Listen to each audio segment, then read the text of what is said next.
Principal equal to आपको question mark दिया है, principal equal to question mark, time equal to आपको 2 साल दिया है बराबर, compound interest minus simple interest का डिफरेंस आपको 40 दिया है, रेट आपको फर्स्ट ईयर का उन्होंने कितना 14.2/7% दिया है, और रेट आपको सेकंड ईयर का मेरे भाई 11.1/9% दिया। मतलब यहां पे क्या हो रहा है क्लास, यहां पे ऐसा नहीं कि पहले साल में जो रेट है वही सेकंड ईयर में, नहीं, यहां पे रेट अलग अलग दिया उन्होंने। तो अगर रेट अलग अलग हो तो कैसे सॉल्व करेंगे, क्या करेंगे, ये बात को समझेंगे अभी हम लोग। ध्यान रखना, रेट मेरे भाई पहले साल का उन्होंने दिया है 14.2/7%, तो इसकी फ्रैक्शन वाले का ना 1/7 होती है बराबर। आप इसको निकालना भाई 14 × 7 + 2 डिवाइड बाय 7 और ये 100 बराबर, ये सबको निकालना। रेट 2 मतलब दूसरे साल का निकालूंगा तो भाई 11 मतलब 11 × कितना हमारा 1/9 होता है, 11.1/9% के फ्रैक्शन वाला भाई कितना 1/9 होता है हमारा। ये बात समझ में आई भाई, इन दोनों का मल्टीप्लाई 7 9 कितना 63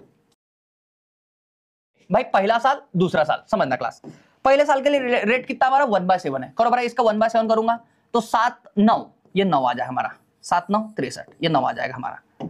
क्लास ध्यान देना, ये कितना हमारा 9 आ जाएगा। ये हो गई बात ओके, तो आप बोल रहे हैं हाँ। अब भाई दूसरे इसके लिए ध्यान रखना, पहला साल खत्म, ये रेट खत्म, इसका मैटर खत्म भाई, अभी इस रेट का मैटर खत्म। अब दूसरे साल के लिए आऊंगा, दूसरे साल के लिए रेट कितना हमारा 1/9 है, तो करो भाई इसका, ये कितना 9 से डिवाइड करोगे कितना हमारा 7 आ गया, 9 से डिवाइड करो कितना हमारा 7 आ गया।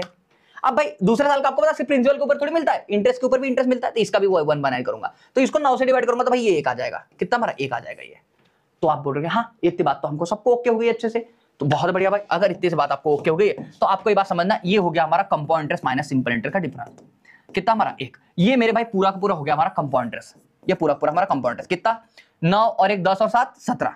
ये भाई बात करूंगा तो ये हो गया हमारा सिंपल इंटरेस्ट। आप बोलोगे सिंपल इंटरेस्ट चेंज कैसे हो गया, तो मेरे भाई ये 2 साल का सिंपल इंटरेस्ट है। अब देखो सिंपल इंटरेस्ट चेंज ऐसे हो गया क्लास, क्योंकि सिंपल इंटरेस्ट सेम कब रहता है, जब मेरे भाई प्रिंसिपल रकम सेम रहेगा और रेट सेम रहेगा। यहाँ पे रेट अलग अलग ना, पहले साल रेट अलग है, दूसरा अलग रेट अलग है। अगर रेट अलग है भाई तो सिंपल इंटरेस्ट तो अलग रहेगा ना, तो आप बोल रहे हैं हाँ ये बात आपको ओके हो गई। तो 9 और 7 कितना हमारा 16 हमारा सिंपल इंटरेस्ट, ऊपर की वैल्यू हमारी प्रिंसिपल रकम। मेरे भाई सेकंड ईयर कंपाउंड इंटरेस्ट बोलूंगा तो 7 और 1 8, फर्स्ट ईयर कंपाउंड इंटरेस्ट बोलूंगा तो 9। ये सब बात आपको अच्छे से ओके हो गई होंगी। अब देखो प्रॉब्लम में आपको क्या क्या बोला है, compound interest minus simple interest दिया आपको कितना उन्होंने 40, लेकिन मेरे हिसाब से कितना भाई, मेरे हिसाब से कितना 1 है।